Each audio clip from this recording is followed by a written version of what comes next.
Venus Anadomini by Rudyard Kipling. And the years went on as the years must do, but our great Diana was always new, fresh and blooming, and blonde and fair, with azure eyes, and with aureate hair, and all the folk as they came or went, offered her praise to her heart's content. Diana of Ephesus. She had nothing to do with number 18 in the Braccio Nuovo of the Vatican between Visconti's series and the God of the Nile. She was purely an Indian deity, an Anglo-Indian deity. That is to say, and we called her the Venus Anadomini to distinguish her from other Anadominis of the same everlasting order. There was a legend among the hills that she had once been young, but no living man was prepared to come forward and say boldly that the legend was true. Men rode up to Simla and stayed and went away and made their name and did their life's work and returned again to find the Venus Anadomini exactly as they had left her. She was as immutable as the hills, but not quite so green all that a girl of 18 could do in the way of riding, walking, dancing, picnicking, and overexertion. Generally, the Venus Anadomini did, and showed no sign of fatigue or trace of weariness. Besides perpetual youth, she had discovered, men said, the secret of perpetual health, and her fame spread about the land. From a mere woman, she grew to be an institution, insomuch that no young man could be said to be properly formed who had not at some time or another worshipped at the shrine of the Venus Anadomini. There was no one like her, though there were many imitations. 6 years in her eyes were no more than 6 months to ordinary women, and 10 made less visible impression on her than does a week's fever on an ordinary woman. Every one adored her, and in return she was pleasant and courteous to nearly every one. Youth had been a habit of hers for so long that she could not part with it, never realized, in fact, the necessity of parting with it, and took for her more chosen associates young people. Among the worshippers of the Venus Anadomini was young Garrison. Very young Garrison, he was called to distinguish him from his father. Young Garrison, a Bengal civilian who affected the customs. He had the heart of youth. Very young Garrison was not content to worship placidly, and for form's sake as the other young men did, or to accept a ride or a dance or a talk from the Venus Anadomini. In a properly humble and thankful spirit he was exacting, and therefore the Venus Anadomini repressed him.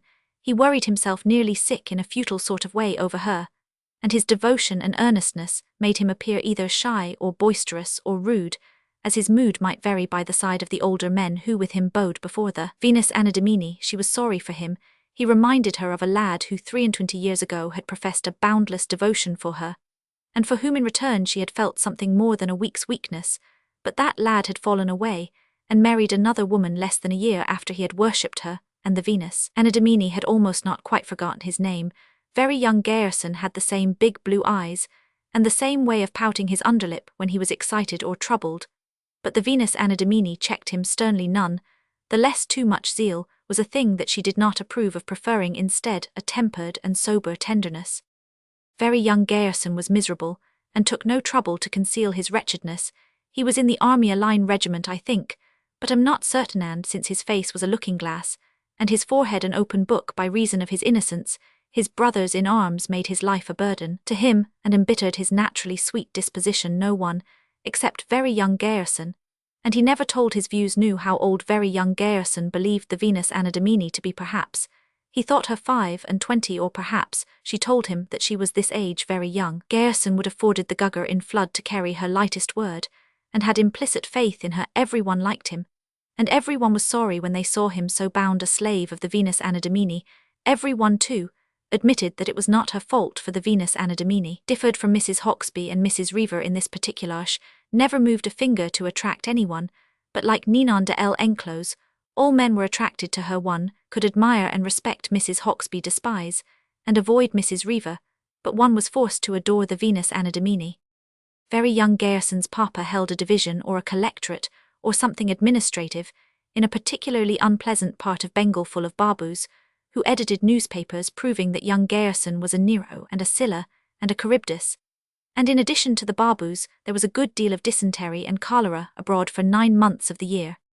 Young Garrison was about 5 and 40, rather liked Babus. They amused him, but he objects to dysentery, and when he could get away went to Darjeeling for the most part this particular season.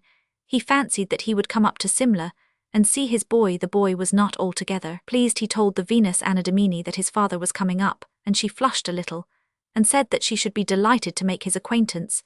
Then she looked long and thoughtfully at very young Garrison, because she was very, very sorry for him, and he was a very, very big idiot. "My daughter is coming out in a fortnight, Mr. Garrison," she said. "You're what?" said he.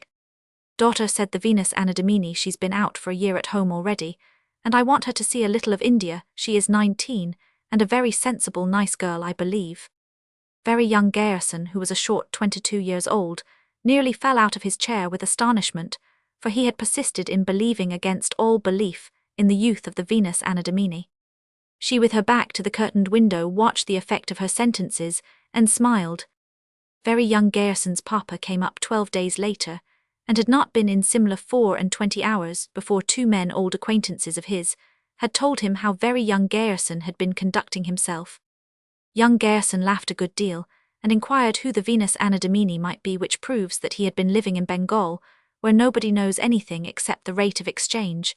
Then he said boys will be boys, and spoke to his son about the matter. Very young Garrison said that he felt wretched and unhappy, and young Garrison said that he repented of having helped to bring a fool into the world. He suggested that his son had better cut his leave short and go down to his duties. This led to an unfilial answer, and relations were strained, until young Garrison demanded that they should call on the Venus Anadomini. Very young Garrison went with his papa, feeling somehow uncomfortable and small. The Venus Anadomini received them graciously, and young Garrison said, "By Jove, it's Kitty." Very young Garrison would have listened for an explanation if his time had not been taken up with trying to talk to a large, handsome, quiet, well-dressed girl introduced to him by the Venus Anadomini.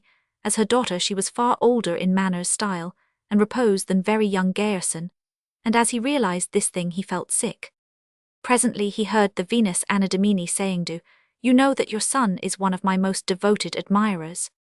"I don't wonder," said young Garrison. Here he raised his voice, "He follows his father's footsteps. Didn't I worship the ground you trod on ever so long ago, Kitty, and you haven't changed since then? How strange it all seems." Very young Garrison said nothing. His conversation with the daughter of the Venus Anadomini was through the rest of the call fragmentary and disjointed. "At 5 tomorrow, then," said the Venus Anadomini, "and mind you are punctual." "At 5 punctual," said young Garrison.